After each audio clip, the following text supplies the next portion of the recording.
All right, it's that time of the year again. I'm in a 2015 Flex. We are just about around the very onset of fall. So what does that mean? That means we have nice warm days and we got really cool nights. Well, what happens, especially with your vehicle's electrical system, as we start getting those temperature fluctuations towards the end of the summer? Let's see if I can start this thing up and if it'll tell you.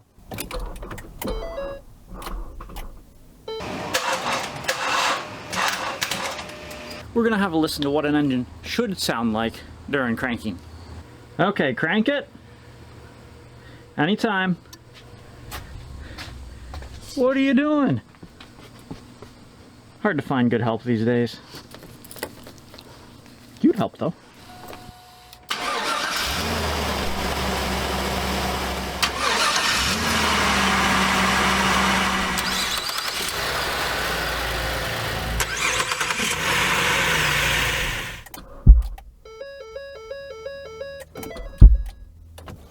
Did you get that? That is not a sound that you want to hear, because that never happens at a convenient time. That always happens at a time where you're trying to leave, you're running late, and you need to get to work, right? So it's a dead battery, right? That's what we've got. We've got a dead battery. Let's test the whole system, our battery, our starter, our alternator. But the first thing that we're going to have to do is take a look at that battery, because if we don't have a good battery, we're not going to have proper charging and we're not going to have proper starting, as you've witnessed here. So you heard it not start. That's a pretty good giveaway, especially when it tries to start. Now, when you just hit the start button or you turn your key and it goes click, click, click, could be a battery problem, could be a starter problem. But when it goes, that typically is indicative of a battery issue. So I got an old school battery tester here, which I quite like. These things will physically load up your battery and they test it, and the battery can't lie to it. These testers are quite nice. They are a little bit more dummy proof. It's gonna be hard to mess up any type of electrical system with this thing. This little one I think I got for like 30 bucks off of Amazon, and it hooks up to your phone. Really nice one to have, really good one to keep around, especially if you're not always working on cars. You just do a little bit of your own stuff and you kind of want to know what's going on.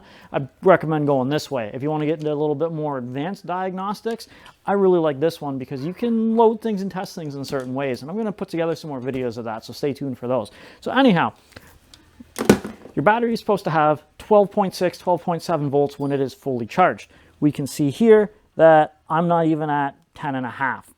Now, to test the battery with these old school carbon pile load testers, what you need to do is connect your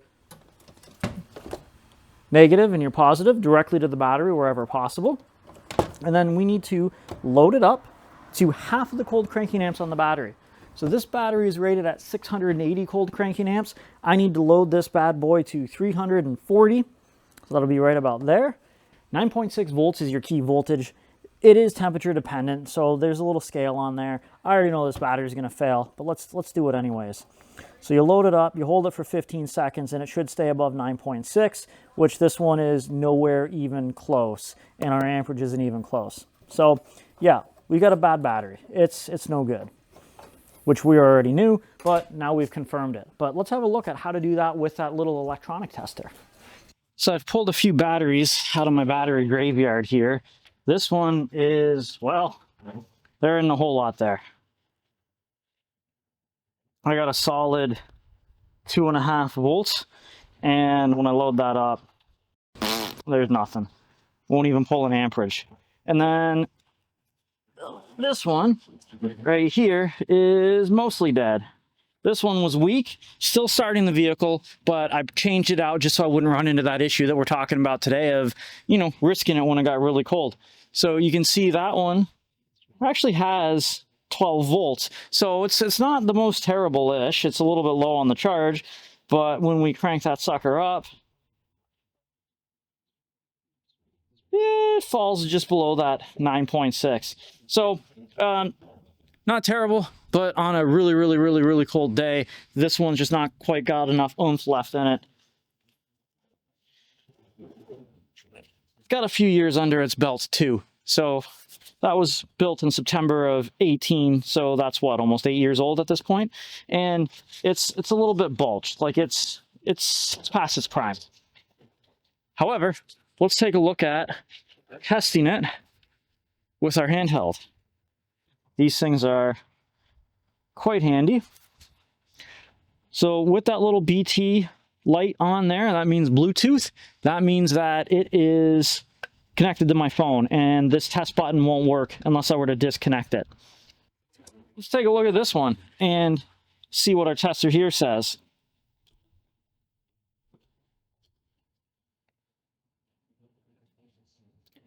It doesn't say a gosh darn thing because there's not enough voltage here to turn this on. I believe this needs to see somewhere around that 6 to 8 volts. I'm not 100% on that, but it needs to see some voltage before it'll turn on. So kind of some nice safety features on this thing is if you were to say load test a frozen battery using this old school tester, if you were to say load test a frozen battery in the middle of the winter using this, you could cause that to explode and you could have some damage done there. Whereas these little testers are a little bit safer in those types of situations. Hello over there. Anytime a battery gets this discharged, you have to understand why and the usage of the vehicle. So if this is a vehicle that sits a lot and maybe it sits for a few weeks, a few months at a time, low battery is not necessarily a sign that the battery is dying. They will self-discharge over time. However, if this is a daily drive and you're driving this thing every day or every couple of days and a battery goes low, there's no sense in doing a charge and retest. Like, it's done. Your alternator should be keeping this battery level charged up and maintained. We're going to get a new battery in this, and then I'm going to show you how to test your alternator and your starter as well.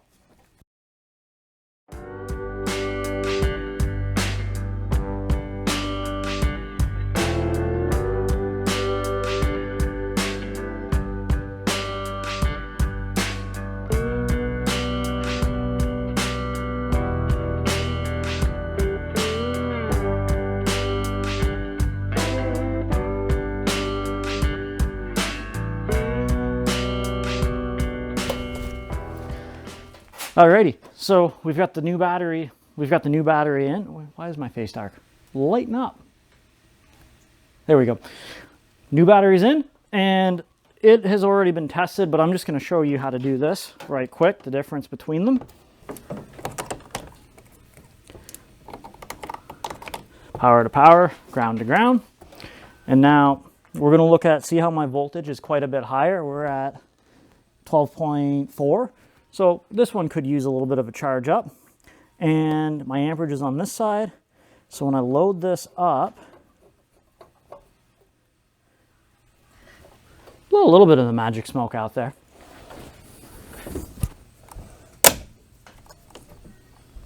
Why did it do that?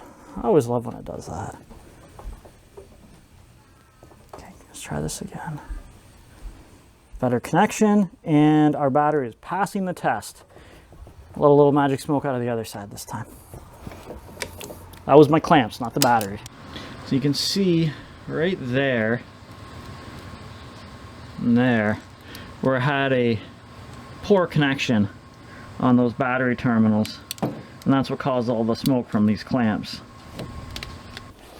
Let's check out this little one now. So I'm at 12.4 volts. That's about a 75% charge. It is showing full. Let's hit test. And it doesn't want to do that because you can see right here, that one's connected to my phone, so I got to do this through my phone. Battery test. I've got all of my info punched in. And here we go. Good battery condition. Please charge. It's brand new. It's been at the store for a while, so I get that. 90%, greater than 90% state of health, 80% state of charge. So you need to be at least a minimum of a 75% state of charge on your battery before you can proceed to test the rest of the system. So let's test the alternator and the starter, and let's make sure this entire system is in good shape. Okay, cool. So now I'm sitting inside the car. In case you didn't know, the battery tester is still connected to the battery, and that's where this little app is really freaking cool. So I can do a charging system test, and I just follow the instructions on it. Turn off my electronics, hit continue. Current voltage is 12.4. Confirm whether the vehicle starts successfully. Well, let's fire it up. And the steering wheel moved, and so did my camera. That was not intended. Just balance that there. Okay, so you heard the vehicle start a lot better that time, which I like. You see the camera moving a little bit. It's just balanced. Turn off the electronics. Great. Next. Increase engine speed to 2,500 RPM. I don't have a tack, but sure, that sounds like 2,500. Next, turn on the electronics, like the headlights.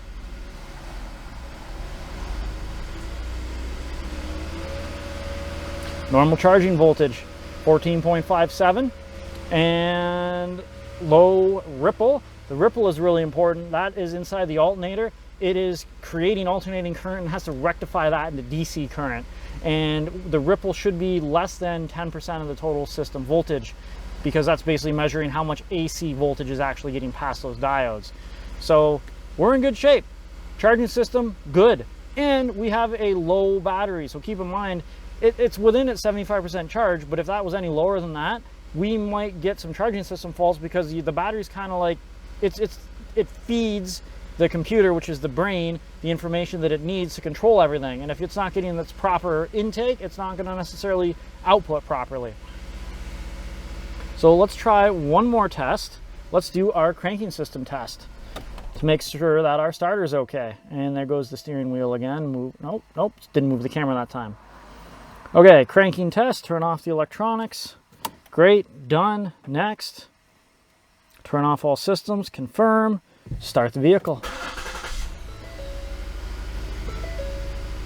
Cranking voltage and the cranking time all pass. So that little $30 tester right there walks you through every single step on how to test your battery, your starter, your alternator, and that could save you downtime and a whole lot of money, because it's going to be a lot more expensive if you have to get your vehicle towed and miss a day at work than doing this test before things get too cold outside, and it's a little bit more convenient to be able to schedule your maintenance than have the maintenance schedule itself for you.